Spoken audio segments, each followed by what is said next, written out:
Dave Shard here, President of Forgeline Motorsports, to talk about center cap installation and removal. We get a lot of calls from customers wondering how to get the caps in and out.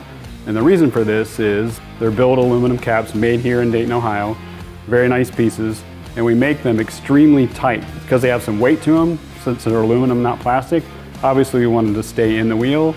And then when people take them out on the racetrack, we want them to stay in the wheel as well. So we make them extremely tight, which unfortunately makes them hard to sometimes remove and install. To remove them, the easiest thing to do is to find a hammer with a wooden handle or a rubber handle, something that's nice and soft with rounded edges. Don't get anything with sharp edges. And you want to put your hand in front of the cap so it doesn't go flying, and you're just going to give it one big tap right in the middle and it'll pop out, and it should just pop out. Sometimes you might have to hit it once or twice, a little bit hard, but it should pop out at that point.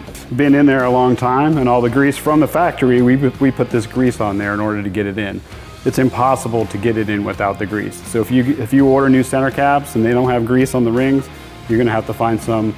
We like white lithium grease. You can use probably just about any grease you would like just to help lubricate it to get it in. If it's dry, you're gonna have to put some grease on it like we explained before, but if it's ready to go in, the key is to try to keep the cap as flat as possible. Don't cock it to either side, and do an even pressure all the way down on all four sides as much as you can, and it'll just pop right in. So if it remains flat, if you can put even pressure on it, it'll finally pop back in.